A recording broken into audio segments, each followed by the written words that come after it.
Shalom, selamat sore, salam sejahtera dalam damai Kristus Yesus. Kita berjumpa kembali pada sore hari ini. Sangat-sangat kali kita boleh bersama-sama kembali belajar. Perkenalkan saya Rino, berada di rooftop UD Kerapu. Kita bersama-sama belajar kebenaran firman Tuhan yang terambil dari Katekismus New City, pertanyaan yang ke-30, dengan bunyi demikian. Apakah iman kepada Yesus Kristus itu? Saya ulangi, apakah iman kepada Yesus Kristus itu? Dan jawabannya adalah, iman kepada Yesus adalah mengakui segala kebenaran yang Allah nyatakan melalui Injil. Bahkan bukan hanya sekedar percaya akan kebenaran Injil, tetapi percaya juga kepada pribadi yang membawakan berita itu, yaitu Kristus sendiri. Dengan percaya kita menunjukkan penundukan dan ketaatan penuh mengikuti setiap perintah yang telah Yesus sampaikan. Sehingga percaya kepada Yesus bukan hanya sekedar wacana, tetapi benar-benar sebuah tindakan yang nyata. Tindakan yang akan menghasilkan buah bagi kemuliaannya. Itulah arti sesungguhnya dari apa itu iman kepada Yesus. Untuk membahas lebih dalam tentang ini, tentang iman kepada Yesus, kita akan membaca beberapa ayat pokok kita terambil dalam Galatia 2, 19 ayat 21. Ayat yang ke-19. Sebab aku telah mati oleh hukum Taurat untuk hukum Taurat, supaya aku hidup untuk Allah. Aku telah disalibkan dengan Kristus. Namun aku hidup, tetapi bukan lagi aku sendiri yang hidup, melainkan Kristus yang hidup di dalam aku. Dan hidupku yang kuhidupi sekarang di dalam daging adalah hidup oleh iman dalam Anak Allah yang telah mengasihi aku dan menyerahkan dirinya untuk aku. Aku tidak menolak kasih karunia Allah, sebab sekiranya ada kebenaran oleh hukum Taurat, maka sia-sialah kematian Kristus. Melalui ayat-ayat tersebut, kita dapat belajar bahwa iman kepada Yesus merupakan inti dari pembahasan perjanjian baru. Bahwa sesungguhnya iman kepada Yesuslah yang menyelamatkan umat manusia. Sebab dari ayat-ayat sebelumnya, Paulus mempertentangkan iman dan hukum Taurat. Paulus menjelaskan bahwa hukum Taurat tidak menyelamatkan, tetapi iman kepada Yesuslah yang menyelamatkan. Sehingga dalam Galatia 2 ayat yang 16, Paulus berkata, kamu tahu bahwa tidak seorang pun yang dibenarkan oleh karena melakukan hukum Taurat, tetapi hanya oleh karena iman dalam Kristus Yesus. Sebab itu kami pun percaya kepada Yesus Kristus, supaya kami dibenarkan oleh karena iman dalam Kristus dan bukan oleh karena melakukan hukum Taurat. Sebab tidak ada seorang pun yang dibenarkan oleh karena melakukan hukum Taurat. Dalam penjelasan Paulus ini kita akan belajar beberapa poin penting tentang apa itu iman kepada Yesus. Poin yang pertama, tahu diri. Kita mengenal siapa kita sebenarnya. Mengapa kita harus mengenal diri kita sendiri? Sebab dengan mengenal siapa kita, maka kita akan mengenal siapa itu Yesus. Tetapi jika kita tidak mengenal siapa kita, maka kita tidak akan pernah mengenal siapa itu Yesus. Mengapa demikian, saudara? Sebab manusia itu tidak mengenal dirinya berdosa. Orang yang mengenal dirinya berdosa, berarti orang itu sudah sadar bahwa ia membutuhkan penebus. Sehingga tingkat kesadaran itu dikerjakan oleh Roh Kudus bahwa kita berdosa dan kita butuh Yesus. Sebab Yesus mengajarkan bahwa manusia telah berdosa dan membutuhkan keselamatan dari Allah. Sehingga Yesus menyinggung beberapa hal tentang identitas kita sebagai orang berdosa yang membutuhkan keselamatan.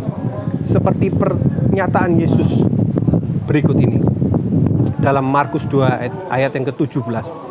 Bukan orang sehat yang membutuhkan tabib, tetapi orang sakit. Aku datang bukan untuk memanggil orang yang benar, melainkan orang berdosa.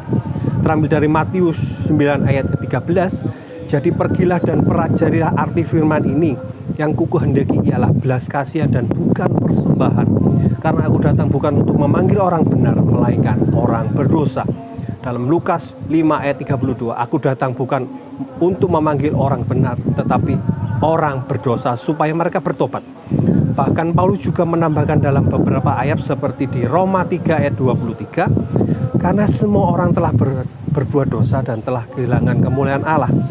1 Timotius 1 ayat yang 15, perkataan ini benar dan patut diterima sepenuhnya. Kristus Yesus datang ke dunia untuk menyelamatkan orang berdosa. Dan di antara mereka, akulah yang paling berdosa. Demikian Paulus tulis. Itulah sebabnya sadar akan identitas kita sebagai orang berdosa akan menuntun kita oleh iman kepada Yesus. Karena kesadaran dan identitas inilah sehingga Paulus menjelaskan dalam Galatia 2 ayat 15-16 dan Galatia 2 ayat 19. Demikian firman Tuhan. Menurut kelahiran kami adalah orang Yahudi dan bukan orang berdosa dari bangsa-bangsa lain. Kami tahu bahwa tidak seorang pun yang dibenarkan oleh karena melakukan hukum Taurat, tetapi hanya oleh karena iman dalam Yesus Kristus.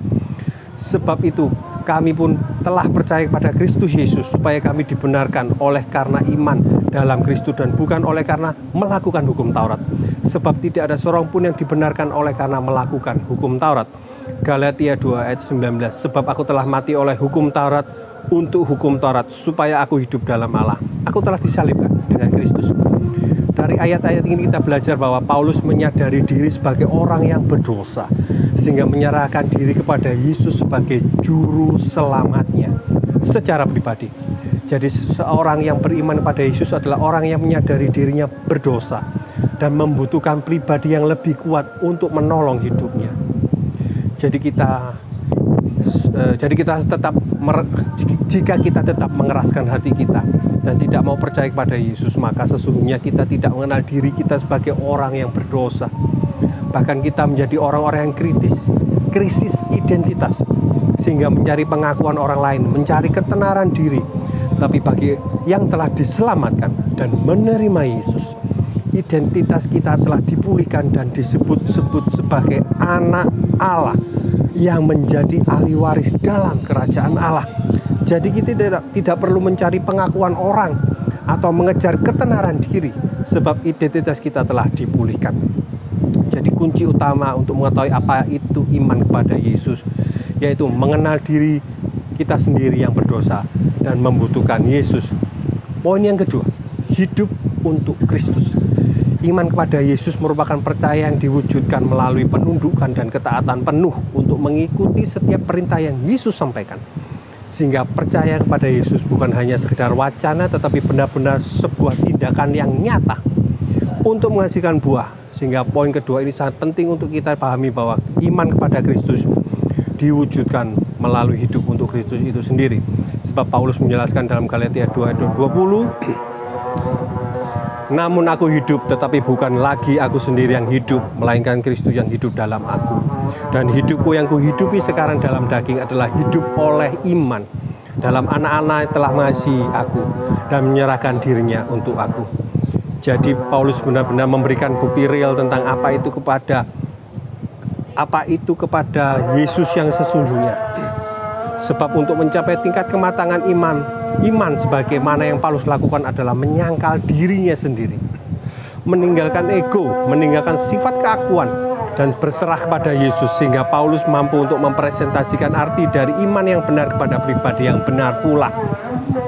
Untuk melakukan seperti yang Paulus lakukan rasanya mustahil. Tapi prinsip yang perlu kita pegang dari ayat ini adalah menyangkal sikap egosentris kita. Mengapa demikian? Sebab banyak orang yang terlalu berpatokan pada sifat dasarnya sebagai manusia atau sifat bawaannya, sehingga mungkin kita berkata, itu sifat dasarnya sudah seperti itulah, tidak bisa dirubah. Ini merupakan suatu problem yang dialami oleh hampir semua manusia. Sebab jika kita berpatokan pada sifat dasar, maka sesungguhnya kita tidak ingin berubah dan tidak ingin diajar oleh firman. Tetapi marilah kita seperti Paulus, saudara, yang berkata, namun aku hidup, tetapi bukan aku yang sendiri yang hidup, melainkan Kristus yang hidup dalam aku. Jadi menyangkal diri adalah identitas orang yang beriman. Prinsip yang selanjutnya, Yesus selalu menjadi nomor satu dalam setiap rencana, dalam setiap tindakan kita. Jadi hidup untuk Kristus adalah satu bukti konkret dari iman itu sendiri. Jadi marilah kita bersama-sama menempatkan Tuhan selalu di atas dalam setiap sisi hidup kita. Dari pembacaan Katekismus New City ke-30 ini kita dapat simpulkan bahwa saudara-saudara yang diberkati oleh Tuhan, mari kita beriman kepada Yesus. Itu berarti saudara menyadari dirinya berdosa, yang membutuhkan keselamatan, dan setelah diselamatkan maka hiduplah bagi dia yang telah menyelamatkan hidup kita. Demikian Katekismus New City ke-30 sore hari ini. Mari kita sama-sama bertumbuh dalam pengenalan akan Allah melalui kesukaan kita akan memahami firman Tuhan. Tuhan Yesus memberkati.